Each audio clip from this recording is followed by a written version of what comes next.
അപ്പോൾ ഇനി നമ്മൾ എട്ടാമത്തെ ചാപ്റ്ററിലേക്കാണ് പോകുന്നത്. എട്ടാമത്തെ ചാപ്റ്റർ ഗ്രാവിറ്റേഷൻ, കുറച്ചുകൂടെ സിമ്പിൾ ആയിട്ടുള്ള ഒരു ചാപ്റ്ററാണ് ഗ്രാവിറ്റേഷൻ. കുറച്ച് ഡെറിവേഷൻസ് ഇതിനകത്തുണ്ട്. ആ ഡെറിവേഷൻസ് എല്ലാം ഇമ്പോർട്ടൻ്റ് ആണ്. അതിൽ ആദ്യം ന്യൂട്ടന്റെ യൂണിവേഴ്സൽ ഓഫ് ഗ്രാവിറ്റേഷൻ.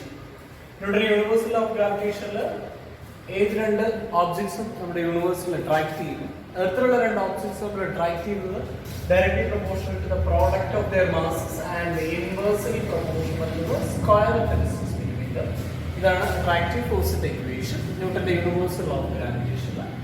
ഈ എവിടെ ഫോഴ്സ് ഉണ്ടോ അവിടെ ആക്സലറേഷൻ ഉണ്ടാവും. Acceleration due to gravity equation gm divided by r square.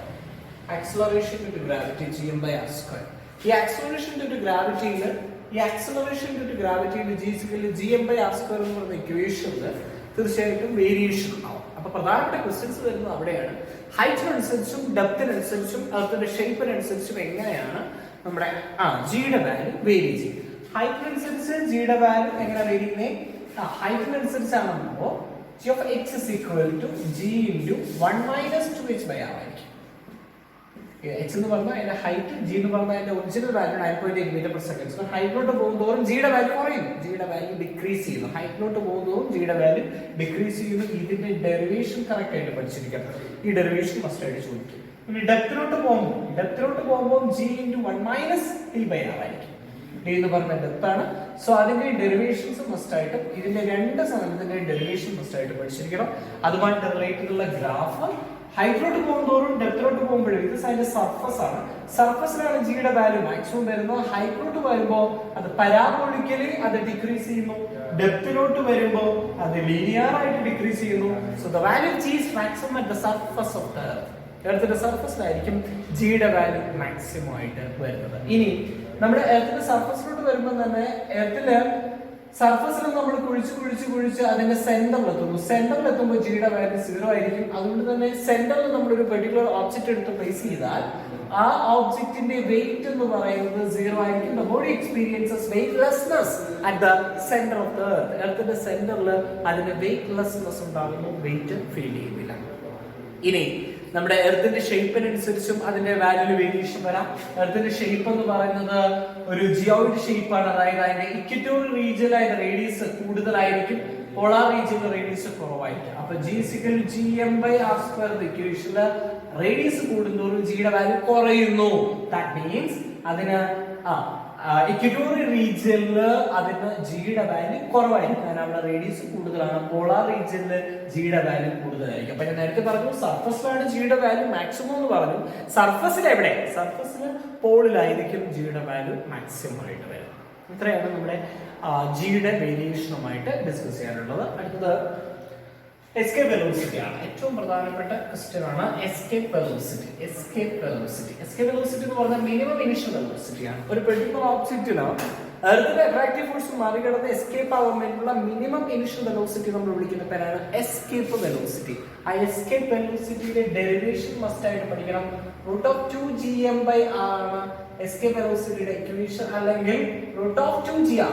ഇതാണ് എസ്കേപ്പ് വെലോസിറ്റിയുടെ ഇക്വേഷൻ എന്ന് പറയുന്നത്. നമ്മുടെ എർത്തിന്റെ എസ്കേപ്പ് വെലോസിറ്റി, അപ്പൊ ഇതിന്റെ ഡെറിവേഷൻ മസ്റ്റ് ആയിട്ട് പഠിക്കണം. എർത്തിന്റെ എസ്കേപ്പ് വെലോസിറ്റി ഓഫ് എർത്ത് എന്ന് പറയുന്നത് 11.2 km/s ആണ്. ഇതൊരു വളരെ ഹൈ എസ്കേപ്പ് വെലോസിറ്റി ആണ് എർത്തിനുള്ളത്.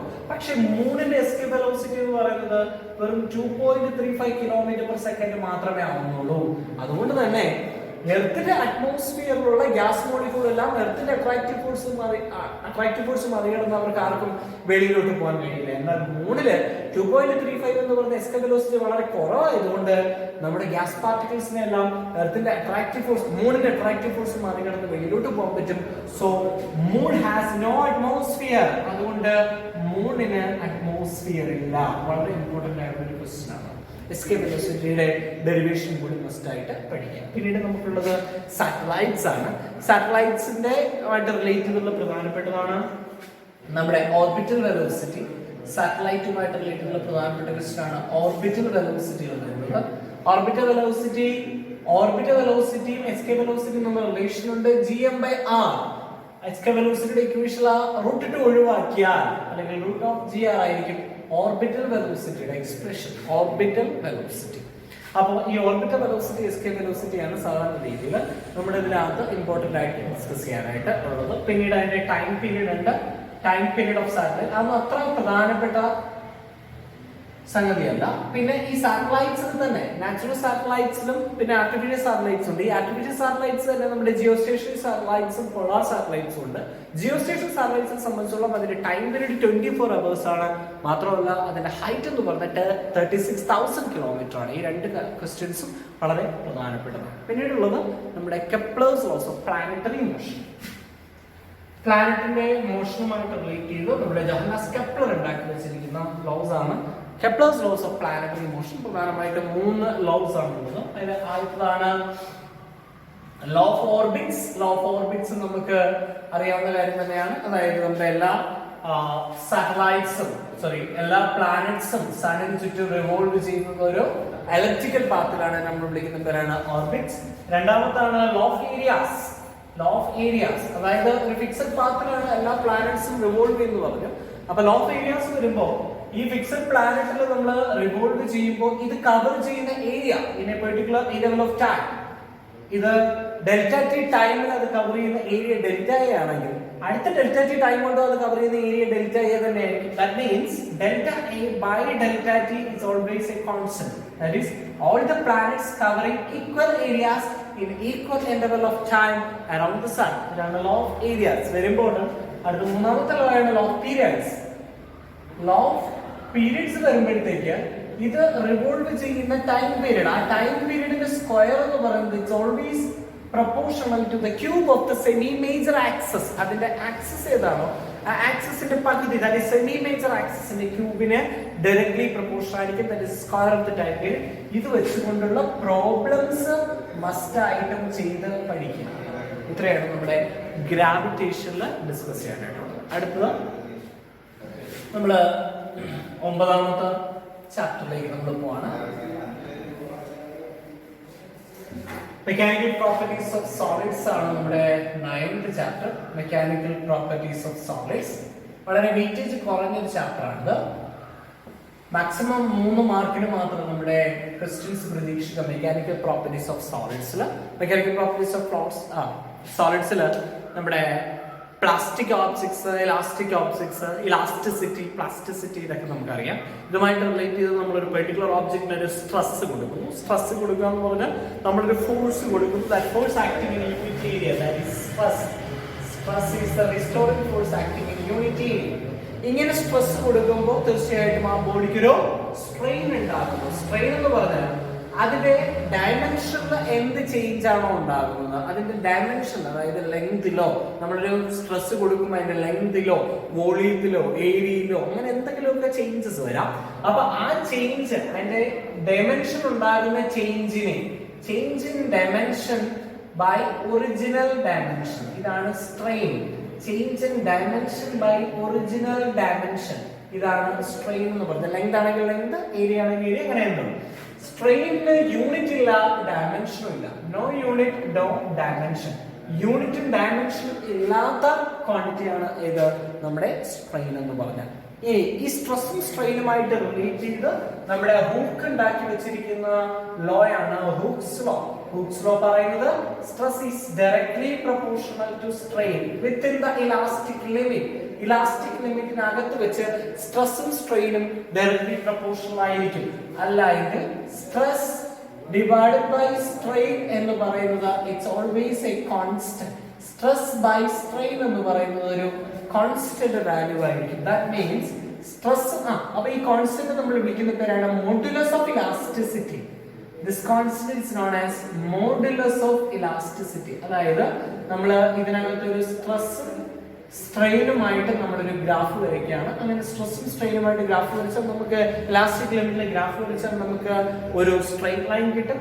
ഇതിന്റെ സ്ലോപ്പ് എന്ന് പറയുന്നത് slope of the stress strain curve, പലപ്പോഴും ചോദിക്കുന്ന ക്വസ്റ്റ്യൻ ആണ്. Slope of stress strain curve is always equal to modulus of elasticity. Modulus of elasticity ആയിരിക്കും ഇതിന്റെ സ്ട്രെസ് സ്ട്രെയിൻ കർവിന്റെ സ്ലോപ്പ് എന്ന് പറയുമ്പോൾ modulus of elasticity. That's an important question. ഇനി ഈ സ്ട്രെസ്സും സ്ട്രെയിനും മാറിക്കൊണ്ടേയിരിക്കും. അതിന്റെ ഡയമെൻഷൻസ് മാറുന്നതനുസരിച്ച് സ്ട്രെസ്സും സ്ട്രെയിനും മാറിക്കൊണ്ടേയിരിക്കും. ചിലപ്പോൾ ലെങ്തിൽ ചേഞ്ച് വരാം, ദെൻ ചിലപ്പോൾ വോളിയത്തിൽ ചേഞ്ച് വരാം, ചിലപ്പോൾ അതിന്റെ ഷേപ്പിലായിരിക്കും ചേഞ്ച് വരുന്നത്. അങ്ങനെ പ്രധാനമായിട്ടും 3 മോഡുലസ് ഓഫ് ഇലാസ്റ്റിസിറ്റീസ് ഉണ്ട്. യങ്സ് മോഡുലസ് ഓഫ് ഇലാസ്റ്റിസിറ്റി എന്ന് പറയുന്നത് സ്ട്രെസ് ബൈ സ്ട്രെയിൻ ആണ് നമ്മൾ പറഞ്ഞു. So that is longitudinal stress by longitudinal strain. ലെങ്തിൽ ചേഞ്ച് വരാണെങ്കിൽ ദാറ്റ് ഈസ് യങ്സ് മോഡുലസ്. ഇനി വോളിയത്തിലാണ് ചേഞ്ച് വരുന്നതെങ്കിൽ volume stress by volume strain, that is bulk modulus. ഷേപ്പിലാണ് ചേഞ്ച് വരുന്നതെങ്കിൽ that is tangential stress by tangential strain, that is rigidity modulus of shear modulus. ഇതൊക്കെയാണ് പ്രധാനപ്പെട്ട modulus of elasticities. ഏതൊരു particular object ആയാലും അതിന്റെ മോഡുലസ് ഓഫ് ഇലാസ്റ്റിസിറ്റി എപ്പോഴും ഒരു constant value ആയിരിക്കും. ഇനി നമ്മള് ഒരു മെറ്റാലിക് ബോഡിയിൽ അല്ലെങ്കിൽ ഒരു മെറ്റാലിക് വയർ നമ്മൾ എടുത്ത് അതിന്റെ സ്ട്രെസ് അതിന് സ്ട്രെയിൻ കൊടുത്ത് അതിന്റെ ഡിഫറെന്റ് സ്റ്റേറ്റിലൂടെ നമ്മൾ അതിനെ കൊണ്ടുപോവാണ്. സോ അതിന്റെ സ്ട്രെസ് സ്ട്രെയിൻ കർവാണ് ഇതിനകത്ത് അടുത്ത പ്രധാനപ്പെട്ട question. Stress strain curve of A metallic wire. ഒരു മെറ്റാലിക് വയറിൽ നമ്മൾ സ്ട്രെസ്സും സ്ട്രെയിനും അപ്ലൈ ചെയ്യുന്നു. സ്ട്രെസ് കൊടുക്കുന്നു, അതിനനുസരിച്ച് ഉണ്ടാകുന്ന സ്ട്രെയിൻ നമ്മൾ നോട്ട് ചെയ്യും. അപ്പോൾ സ്ട്രെസ്സും സ്ട്രെയിൻ നോട്ട് ചെയ്യുമ്പോൾ അതിന്റെ ഇലാസ്റ്റിക് ലിമിറ്റിൽ ഇത് രണ്ടും ഡയറക്ട്ലി പ്രൊപ്പോർഷണൽ ആയിരിക്കും. കുറച്ച് നേരം കൂടെ അതിന്റെ പ്രൊപ്പോർഷണൽ ബിഹേവിയർ നിൽക്കും. പിന്നീട് അത് ഒരു പ്ലാസ്റ്റിക് ബോഡി ആയിട്ട് മാറി അത് ഫ്രാക്ചർ ആയി പോകുന്നു, ഫ്രാക്ചർ പോയിന്റ് ഉണ്ടാകുന്നു. സോ O മുതൽ A വരെ അതിന്റെ പ്രൊപ്പോർഷണൽ ലിമിറ്റ് ആണ്, ദാറ്റ് ഈസ് അവിടെ വെച്ച് അതിന്റെ ലിമിറ്റ് അവസാനിക്കുന്നു. B അതിന്റെ ഇലാസ്റ്റിക് ലിമിറ്റ് ആണ്. C അതിന്റെ ഫ്രാക്ചർ പോയിന്റ് ആണ്. സിയിൽ വെച്ചിട്ട് അത് ബ്രേക്ക് ആയി പോകും. അതായത് നമ്മൾക്ക് ശ്രദ്ധിക്കുമ്പോൾ നമുക്കറിയാം ഇലാസ്റ്റിക് റീജിയനിൽ അതിന് സ്ട്രെയിൻ വളരെ കുറവായിരിക്കും, സ്ട്രെസ് വളരെ കൂടുതലായിരിക്കും. എന്നാൽ പ്ലാസ്റ്റിക് റീജിയനിൽ അതിന് സ്ട്രെസ് വളരെ കുറവാണ്, എന്നാൽ സ്ട്രെയിൻ വളരെ കൂടുതലാണ്. അപ്പോൾ ഭയങ്കരമായിട്ട് സ്ട്രെയിൻ ചെയ്യുന്ന ആൾക്കാരാണ് പ്ലാസ്റ്റിക് ബോഡീസ്. ഇത് തന്നെ നമുക്ക് ഡക്റ്റൈൽ മെറ്റീരിയൽസിലേക്ക് നോക്കുകയാണെങ്കിൽ ഡക്റ്റൈൽ മെറ്റീരിയൽസ് ഗോൾഡ്, സിൽവർ പോലുള്ള മെറ്റാലിക്. അപ്പൊ ഈ ഡക്റ്റിലിറ്റി എന്ന് പറയുമ്പോൾ അത് ഒരുപാട് നമുക്ക് വലിച്ചു നീട്ടാൻ പറ്റും. അപ്പൊ വലിച്ചു നീട്ടണമെങ്കിൽ തീർച്ചയായിട്ടും അതിന് ലാർജ് പ്ലാസ്റ്റിക് റീജിയൻ ഉണ്ടായിരിക്കണം. ലാർജ് പ്ലാസ്റ്റിക് റീജിയൻ ഉള്ള മെറ്റീരിയൽസ് ആണ് എപ്പോഴും ductile materials. Large plastic region ആയിരിക്കണം ഡക്റ്റൈൽ മെറ്റീരിയൽസിനുള്ളത്. ഇനി ചില മെറ്റീരിയൽസ് എന്ന് പറയുന്നത് ബ്രിട്ടിലാണ്. Brittle means can be break easily, വളരെ പെട്ടെന്ന് നമുക്ക് ബ്രേക്ക് ആയി പോകുന്നു. ഗ്ലാസ്, സെറാമിക്സ് പോലുള്ള മെറ്റീരിയൽസ് എല്ലാം ബ്രിട്ടിലാണ്. അപ്പൊ ബ്രിട്ടിലിന് വളരെ ചെറിയ പ്ലാസ്റ്റിക് റീജിയൻ ആയിരിക്കും ഉണ്ടാവുന്നത്. സ്മോൾ പ്ലാസ്റ്റിക് റീജിയൻ ആണ് ബ്രിട്ടിൽ മെറ്റീരിയൽസിന് ഉണ്ടാകുന്നത്. വളരെ ചെറിയ പ്ലാസ്റ്റിക് റീജിയൻ ആയിരിക്കും ബ്രിട്ടിൽ മെറ്റീരിയൽസിന് ഉണ്ടാവുന്നത്. ഇനി ഇതുമായിട്ട് റിലേറ്റ് ചെയ്ത അടുത്ത സംഗതി അതിന്റെ ആപ്ലിക്കേഷൻസ് ആണ്. ആപ്ലിക്കേഷൻസിൽ നമ്മൾ പറഞ്ഞിട്ടുള്ളത് നമ്മുടെ ക്രെയിനുകളിൽ ഉപയോഗിക്കുന്ന മെറ്റാലിക് റോപ്പിന്റെ കാര്യമാണ്. അപ്പൊ ഒരു സിംഗിൾ മെറ്റാലിക് റോപ്പിന് പകരം ചെറിയ ചെറിയ തിൻ റോപ്പുകള് കമ്പൈൻ ചെയ്ത് വെച്ചിട്ടുള്ള ഒരു വലിയൊരു തിക്കായിട്ടുള്ള റോപ്പാണ് നമ്മൾ ഉപയോഗിക്കുന്നത്. കാരണം അതിൽ ഓരോന്നിനും ഓരോ എൻസ് മോഡുലസ് ഉണ്ട്. അപ്പൊ അത് കമ്പൈൻ ചെയ്ത് വെക്കുമ്പോൾ അതിന്റെ എൻസ് മോഡുലസ് കൂടും, അത് സ്ട്രോങ് മെറ്റീരിയൽ ആയിട്ട് മാറും. രണ്ടാമതെന്ന് പറയുന്നത് ബ്രിഡ്ജസ് ഹാവ് ഐ ഷേപ്ഡ് ഗിർഡേഴ്സ്. ഗിർഡേഴ്സ് നമ്മുടെ ബ്രിഡ്ജസിനെ സപ്പോർട്ട് ചെയ്തിരിക്കുന്ന ബീമുകൾ വിളിക്കുന്ന പേരാണ് ഗിർഡേഴ്സ്. ആ ബ്രിഡ്ജസിന്റെ ഷേപ്പ് അല്ലെങ്കിൽ ആ ഗിർഡേഴ്സിന്റെ ഷേപ്പ് ഐ ആണ്. നമ്മുടെ ആൽഫബറ്റിൽ ഐ ഷേപ്പിലാണ്. കാരണം ഈ ഐ ഷേപ്ഡ് മെറ്റീരിയൽസ് നമ്മുടെ ബ്രിഡ്ജിന്റെ മണ്ടയിൽ കൂടെ വാഹനങ്ങൾ പോകുമ്പോഴത്തേക്ക് അതിന് കൂടുതൽ സ്ട്രെയിൻ ഉണ്ടാകുന്നു. അപ്പൊ അതിന് ബെൻഡിങ് ഉണ്ടാവാനുള്ള ചാൻസ് വളരെ കൂടുതലാണ്. അപ്പോൾ അതിന് ബെൻഡിങ് കുറയ്ക്കാൻ വേണ്ടിയിട്ട് നമ്മൾ ഐ ഷേപ്ഡ് ഗിർഡേഴ്സ് യൂസ് ചെയ്താൽ അത് കൂടുതൽ തിക്നെസ് പ്രൊവൈഡ് ചെയ്യുന്നു. ആ തിക്നെസ് ബെൻഡിങ്ങിന്റെ ഇക്വേഷൻ പലപ്പോഴും ചോദിക്കാറുണ്ട്. ബെൻഡിങ്ങിന്റെ ഇക്വേഷൻ ഡെൽറ്റ WL3/4YBD3 ഇക്വേഷൻ ചോദിച്ചിട്ടുള്ള equation WL3/4YBD3. W weight, length, Y smallness, B breadth and D is the thickness. അപ്പോൾ ഇതാണ് അതിന്റെ കോഎഫിഷ്യന്റ് ഓഫ് ബെൻഡിങ്ങിന്റെ ഇക്വേഷൻ. അപ്പൊ നമ്മൾ തിക്നെസ് കൂട്ടിയാൽ ബെൻഡിങ് കുറയും. ഓക്കെ, അതാണ് ഐ ഷേപ്ഡ് ഗിർഡേഴ്സ് നമ്മൾ യൂസ് ചെയ്യുന്നത്. പിന്നെ നമ്മുടെ മൗണ്ടെയിൻസ്, നമ്മുടെ എർത്തിന്റെ സർഫസിലുള്ള മൗണ്ടെയിൻസിന്റെ മാക്സിമം ഹൈറ്റ് എന്ന് പറയുന്നത് 10 കിലോമീറ്റർ ആണ്, അല്ലെങ്കിൽ 10,000 മീറ്റർ ആണ്. കാരണം 10 കിലോമീറ്റർ കൂടുതൽ അത് എക്സ്റ്റെൻഡ് ചെയ്ത് പോവുകയാണെങ്കിൽ, ഹൈറ്റ് കൂടുകയാണെങ്കിൽ നമ്മുടെ റോക്കിന്റെ ഇലാസ്റ്റിക് ലിമിറ്റ് ബ്രേക്ക് ആവും. ഇലാസ്റ്റിക് ലിമിറ്റ് ബ്രേക്ക് ആയാൽ പ്ലാസ്റ്റിക് റീജിയനിലോട്ട് പോകും, റോക്ക് ബ്രേക്ക് ആവും, റോക്കിന് ഫ്രാക്ചർ ഉണ്ടാവും.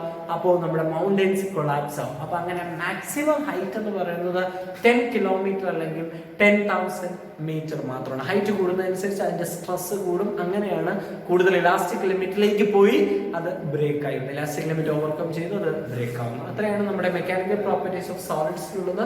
വളരെ ചെറിയൊരു ചാപ്റ്ററാണ്. ഇനി ഏറ്റവും കൂടുതൽ നമ്മൾ ഈ വർഷം പഠിക്കാനുള്ളത് ഏറ്റവും കൂടുതൽ വെയിറ്റേജ് ഉള്ള ചാപ്റ്ററാണ് മെക്കാനിക്കൽ പ്രോപ്പർട്ടീസ് ഓഫ് ഫ്ലൂയിഡ്സ്. ഒത്തിരി ഡെറിവേഷൻ കൂടി ഉള്ള ഒരു ചാപ്റ്ററാണ്. 10ാമത്തെ 10th ചാപ്റ്ററാണ്. നമ്മുടെ ഈ സെഷനിലെ ലാസ്റ്റ് ചാപ്റ്ററാണ് മെക്കാനിക്കൽ പ്രോപ്പർട്ടീസ് ഓഫ് ഫ്ലൂയിഡ്സ്. അപ്പോ എല്ലാവർക്കും അറിയാവുന്ന പോലെ തന്നെ ഒത്തിരി ഡെറിവേഷൻസ് നമുക്ക് ഇതിനകത്തുണ്ട്. അതിൽ ആദ്യത്തെ തന്നെയാണ് പാസ്കൽസ് ലോ. നമ്മളൊരു ഫ്ലൂയിഡ്സിൽ എവിടെയെങ്കിലും ഏതെങ്കിലും ഒരു ഭാഗത്ത് നമ്മളൊരു പ്രഷർ ആക്ട് ചെയ്യും. അങ്ങനെ പ്രഷർ ആക്ട് ചെയ്താൽ അത് എല്ലാ ഭാഗത്തും ഒരുപോലെ ട്രാൻസ്മിറ്റ് ചെയ്യുന്നു. That is Pascal's law. Pascal's ലോയുമായിട്ട് റിലേറ്റഡ് ഉള്ള ഏറ്റവും പ്രധാനപ്പെട്ട ക്വസ്റ്റ്യൻ ഹൈഡ്രോളിക് ലിഫ്റ്റ് ആണ്. ഹൈഡ്രോളിക് ലിഫ്റ്റ് നമ്മുടെ വർക്ക്ഷോപ്പിലും സർവീസ് സ്റ്റേഷനിലൊക്കെ നമ്മൾ വെഹിക്കിൾസിനെ ലിഫ്റ്റ് ചെയ്യാൻ വേണ്ടി യൂസ് ചെയ്യുന്ന ഹൈഡ്രോളിക് ലിഫ്റ്റ്. അപ്പൊ ഇതിന്റെ വർക്കിംഗ് അറിയാം. നമ്മൾ ഒരു ഭാഗത്ത് പ്രഷർ കൊടുക്കുന്നു, മറ്റൊരു ഭാഗത്ത് വലിയൊരു ലാർജ് ഫോഴ്സ് കൊണ്ട് നമുക്ക് വെഹിക്കിൾസിനെ ലിഫ്റ്റ് ചെയ്യാനായിട്ട് പറ്റും. That is hydraulic lift. Hydraulic brake, ഡെന്റിസ്റ്റിന്റെ ചെയർ, ഇതെല്ലാം പാസ്കൽസ് ലോയുമായിട്ട് റിലേറ്റ് ചെയ്തിട്ടുള്ളതാണ്. പിന്നീട് നമ്മുടെ പ്രഷറാണ്. നമ്മുടെ ലിക്വിഡിന്റെ പ്രഷർ ഒരു H എന്ന് പറയുന്ന ലിക്വിഡ് കോളത്തിൽ എക്സൈറ്റ് ചെയ്യുന്ന പ്രഷർ H rho g ആയിരിക്കും. നമ്മളൊരു പെർട്ടിക്കുലർ ഡെപ്തിലോട്ട് നമ്മൾ പോവുകയാണെങ്കിൽ, നമ്മൾ ഇത് അതിന്റെ സർഫസിൽ ആക്ട് ചെയ്യുന്നതാണ്. ഡെപ്തിലോട്ട് പോവുകയാണെങ്കിൽ PA+ atmospheric pressure plus H rho g ആയിരിക്കും അവിടുത്തെ പ്രഷറിന്റെ ഇക്വേഷൻ. അതായത് നമ്മൾ ഡെപ്തിലോട്ട് പോകണമെങ്കിൽ PA+ H rho g.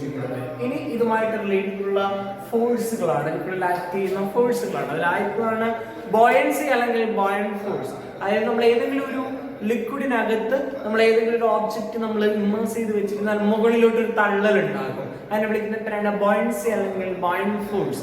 ഈ ബോയന്റ് ഫോഴ്സ് എപ്പോഴും വെളിയിലോട്ട്, നമ്മൾ ഏതെങ്കിലും ഒരു ഒബ്ജക്റ്റ് എടുത്ത് നമ്മൾ ഒരു ലിക്വിഡിൽ ഇട്ടാൽ ആ കുറെ ലിക്വിഡ് വെളിയിലോട്ട് ഡിസ്പ്ലേസ് ചെയ്യും. ആ ഡിസ്പ്ലേസ് ചെയ്യുന്ന ലിക്വിഡിന്റെ വെയിറ്റിന് ഈക്വൽ ആയിരിക്കും. That is known as Archimedes principle. അതിനെ വിളിക്കുന്ന പേരാണ് ആർക്കിമിഡീസ് പ്രിൻസിപ്പിൾ. അപ്പൊ ഇതിനിടയ്ക്ക് ചെറുതായിട്ട് ഓർത്തിരിക്കേണ്ട കാര്യങ്ങളാണ് ബോയൻസിയും അതുപോലെ തന്നെ ആർക്കിമിഡീസ് പ്രിൻസിപ്പിൾ. ഓക്കെ, അതിനോടൊപ്പം ഡിസ്കസ് ചെയ്യാനുള്ള മറ്റൊരു കാര്യമാണ് വിസ്കോസിറ്റി.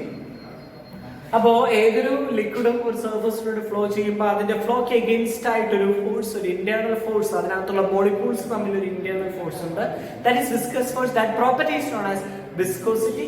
വിസ്കോസിറ്റി അല്ലെങ്കിൽ viscous force is physically eta A into dV/dx. അവിടെ eta ആണ് coefficient of viscosity, coefficient of viscosity. ഇനി അതൊരു ഡ്രോപ്പ് ആണെങ്കിൽ, ഒരു ലിക്വിഡ് ഡ്രോപ്പ്, ഒരു സ്ഫെറിക്കൽ ബോഡിയാണ് ഒരു മീഡിയത്തിലൂടെ മൂവ് ചെയ്യുന്നതെങ്കിൽ അത് നമുക്ക് സ്റ്റോക്സ് ലോ വെച്ചിട്ട് നമുക്കത് പ്രൂവ് ചെയ്യാം. ആ ഇക്വേഷൻ F=6π∗RV ആയിരിക്കും. സ്റ്റോക്സ് ലോ വെച്ചിട്ടുള്ള വിസ്കസ് ഫോഴ്സിന്റെ ഇക്വേഷൻ F=6π∗RV. ഈ രണ്ട് സാധനങ്ങൾ വെച്ചുകൊണ്ട് നമുക്ക് ടെർമിനൽ വെലോസിറ്റി പ്രൂവ് ചെയ്യാൻ പറ്റണം. 3 മാർക്കിന്റെ ഇമ്പോർട്ടന്റ് ക്വസ്റ്റ്യൻ. ടെർമിനൽ വെലോസിറ്റിയുടെ ഡെറിവേഷൻ പഠിക്കണം. ടെർമിനൽ വെലോസിറ്റി എന്ന് പറഞ്ഞാൽ ഒരു ലിക്വിഡ് അല്ലെങ്കിൽ ഒരു സ്ഫെറിക്കൽ ബോഡി ഒരു മീഡിയത്തിലൂടെ മൂവ് ചെയ്യുമ്പോഴത്തേക്ക് കുറെ സമയം കഴിയുമ്പോൾ അതിന്റെ വെലോസിറ്റി കൂടി പോയി ഒരു പെർട്ടിക്കുലർ വാല്യൂ എത്തുമ്പോൾ അത് കോൺസ്റ്റന്റ് ആയിട്ട് നിൽക്കുന്നു. പിന്നെ അപ്പോൾ ആ particular constant velocity, maximum constant velocity വിളിക്കുന്ന പേരാണ് ടെർമിനൽ വെലോസിറ്റി.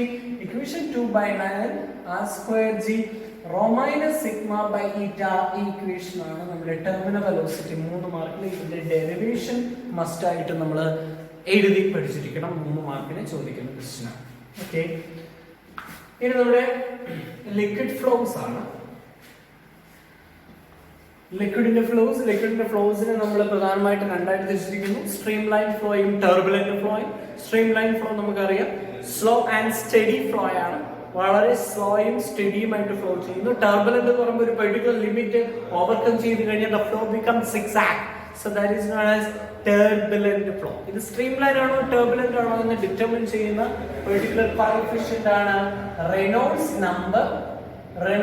നമ്പർ വെച്ചിട്ട് നമുക്കത് കാൽക്കുലേറ്റ് ചെയ്യാം.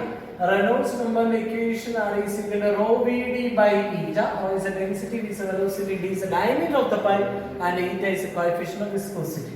റെനോൾഡ്സ് നമ്പറിന്റെ വാല്യൂ 1000 കുറവാണെങ്കിൽ that must be streamline. Then 2000 കൂടുതലാണെങ്കിൽ that flow must be turbulent. And 1000 2000 ഇടയിലാണെങ്കിൽ അത് നമുക്ക് പറയാൻ പറ്റുന്നത് that is unsteady ആയിരിക്കും. Okay, then ലിക്വിഡ് ഫ്ലോയുമായിട്ട് റിലേറ്റഡ് ഉള്ള ഏറ്റവും പ്രധാനപ്പെട്ട ക്വസ്റ്റ്യൻ ആണ് ഇക്വേഷൻ ഓഫ് കണ്ടിന്യൂവിറ്റി. ഒരു particular cross section, different cross സെക്ഷനുള്ള രണ്ട് പൈപ്പുകളിലൂടെ ഇതിന്റെ ഏരിയ A1 ഉം ഇതിലൂടെ ഫ്ലോ ചെയ്യുന്ന വെലോസിറ്റി V1 ഉം ഇതിന്റെ ഏരിയ A2 ഇതിലൂടെ ഫ്ലോ ചെയ്യുന്ന വെലോസിറ്റി V2 ആണെങ്കിൽ the product of area and velocity of flow of liquid is always a constant, or that is A1 V1 is equal to A2 V2, that is equation of continuity. ഇതിന്റെ proof പഠിക്കണം. 2 മാർക്കിന് ചോദിക്കുന്ന question ആണ്, proof പഠിക്കണം. Equation of continuity, ഇവിടെ ഒരു പ്രോബ്ലവും പ്രതീക്ഷിക്കാം. Equation of continuity വെച്ചുകൊണ്ട് നമ്മൾ ഏറ്റവും പ്രധാനപ്പെട്ട ക്വസ്റ്റ്യനിലേക്ക് പോകുന്നു. ഈ വർഷം പഠിക്കാനുള്ള ക്വസ്റ്റ്യൻ ഏറ്റവും പ്രധാനപ്പെട്ട question, that is Bernoulli's principle or conservation of energy. Bernoulli's principle discussing about the conservation of energy. ഇടയ്ക്ക് പരീക്ഷ ചോദിച്ചിരുന്നു Bernoulli's principle discussing about the conservation of energy. ഒരു പെർട്ടിക്കുലർ ലിക്വിഡ് ക്യാരിയിലൂടെ ലിക്വിഡ് കണ്ടെയ്ൻ ചെയ്ത് പോകുമ്പോൾ ഇത് h1 എന്ന് പറയുന്ന ഹൈറ്റിലും ഇത് h2 എന്ന് പറയുന്ന ഹൈറ്റിൽ വരുന്നാൽ ഇത് A1 ഇത് A2 എന്ന് പറയുന്ന ഏരിയ ക്രോസ് സെക്ഷൻ, ഇതിൽ V1 എന്ന് പറയുന്ന വെലോസിറ്റിയിലും ഇത് V2 എന്ന് പറയുന്ന വെലോസിറ്റിയിലും ഫ്ലോ ചെയ്താൽ ഇവിടെ കൈനറ്റിക് എനർജിക്കും പൊട്ടൻഷ്യൽ എനർജിക്കും അതുപോലെ തന്നെ പ്രഷർ എനർജിക്കും വേരിയേഷൻ ഉണ്ടാവും. ആ കൈനറ്റിക് എനർജിയുടെയും പ്രഷർ എനർജിയുടെയും കൈനറ്റിക് എനർജിയുടെയും പൊട്ടൻഷ്യൽ എനർജിയുടെയും കൂടെ സം എന്ന് പറയുന്നത് അടുത്ത പൈപ്പിന്റെയും പ്രഷർ എനർജിയുടെയും കൈനറ്റിക് എനർജിയുടെയും പൊട്ടൻഷ്യൽ എനർജിയുടെ സമ്മിന് ഈക്വൽ ആയിരിക്കും. അതായത് എനർജി കൺസർവേഷൻ ആണ് ബെർണോളിസ് പ്രിൻസിപ്പിൾ എന്ന് പറയുന്നത്. ബെർണോളിസ് പ്രിൻസിപ്പിളുമായിട്ട് റിലേറ്റ് ചെയ്യുന്ന ഒത്തിരി ആപ്ലിക്കേഷൻസ് ഉണ്ട്. അതിൽ ഏറ്റവും പ്രധാനപ്പെട്ടതാണ് നമ്മുടെ സ്പീഡ് ഓഫ് ഫ്ലക്സ്, വെളിയിലോട്ട് വരുന്ന അതിന്റെ ഡെറിവേഷൻ മസ്റ്റ് ആയിട്ട് നിങ്ങൾ പഠിക്കണം. വെഞ്ചുറി മീറ്റർ, ലിക്വിഡിന്റെ ക്വാണ്ടിറ്റി മെഷർ ചെയ്യാൻ വേണ്ടിയിട്ട് യൂസ് ചെയ്യുന്ന സാധനമാണ് വെഞ്ചുറി മീറ്റർ. ലിക്വിഡിന്റെ quantity of flow of liquid measure ചെയ്യുന്ന സാധനമാണ് വെഞ്ചുറി മീറ്റർ. അതുപോലെ തന്നെ അറ്റോമൈസർ അല്ലെങ്കിൽ സ്പ്രേയർ, നമ്മുടെ ബ്ലഡ് ഫ്ലോയും ഹാർട്ട് അറ്റാക്കും നമ്മുടെ ബെർണോളിസ് പ്രിൻസിപ്പിളുമായിട്ട് റിലേറ്റ് ചെയ്തിരിക്കുന്നു. Blowing of the roof of the ഹൗസിന്റെ റൂഫ് പറന്നു പോകും, നമ്മുടെ ഭയങ്കരമായിട്ട് കാറ്റുണ്ടാവുമ്പോൾ ഇതൊക്കെ ബെർണോളിസ് പ്രിൻസിപ്പിളുമായിട്ട് റിലേറ്റ് ചെയ്തിട്ടുള്ള ആപ്ലിക്കേഷൻസ് ആണ്, അത് മറന്നു പോകരുത്. പിന്നെ spinning of ball, dynamic lift, aeroplane, aircraft വിങ്ങിന്റെ ഷേപ്പ്, ഇതൊക്കെ ബെർണോളിസ് പ്രിൻസിപ്പിളിന്റെ ആപ്ലിക്കേഷൻ ആണ്. കുഞ്ഞുങ്ങളെ അതെല്ലാം വൃത്തിയാവണ്ണം പഠിച്ചുകൊള്ളുക.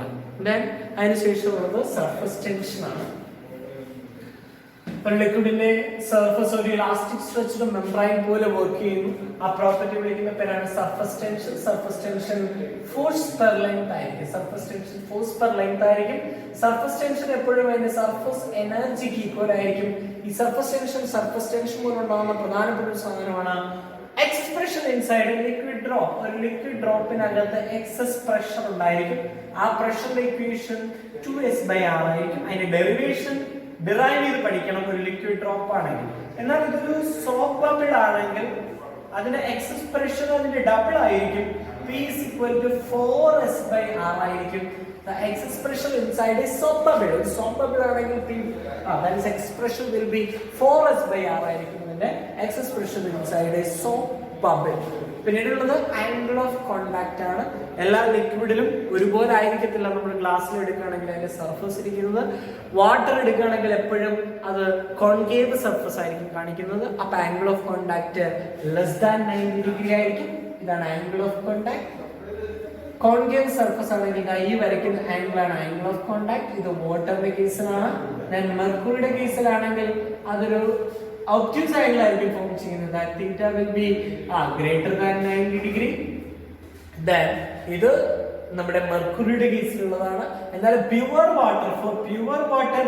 വാട്ടറിന്റെ കേസിൽ എടുക്കുകയാണെങ്കിൽ angle of contact must be 0°. Angle of contact എന്ന് പറയുന്നത് 0° ആയിരിക്കും. then ഈ ആംഗിൾ ഓഫ് കോണ്ടാക്ടുമായിട്ട് റിലേറ്റ് ചെയ്തുള്ള അടുത്ത സാധനമാണ് നമ്മുടെ കാപ്പിലാരിറ്റി അല്ലെങ്കിൽ കാപ്പിലറി റൈസ്. ഒരു ബേക്കറിൽ നമ്മൾ വാട്ടർ എടുക്കുന്നു, അതിനകത്ത് നമ്മളൊരു കാപ്പിലറി ട്യൂബ് ഇമേഴ്സ് ചെയ്യുകയാണെങ്കിൽ h ഹൈറ്റിലേക്ക് ഒരു കാപ്പിലറി ട്യൂബ് പോകുന്നു. അപ്പൊ അങ്ങനെയാണെങ്കിൽ അതിന്റെ കാപ്പിലറി റൈസിന്റെ equation 2s cos theta by r rho g is the capillary rise. Capillary rise equation 2s cos theta by r rho g ആയിരിക്കും. ഇതിന്റെയും ഡെറിവേഷൻ മസ്റ്റ് ആയിട്ട് പഠിക്കണം. അപ്പൊ ഇത്രയും ഡെറിവേഷൻസ് ആണ് നമ്മുടെ മെക്കാനിക്കൽ പ്രോപ്പർട്ടീസ് ഓഫ് ഫ്ലൂയിഡ്സിലും ഉള്ളത്.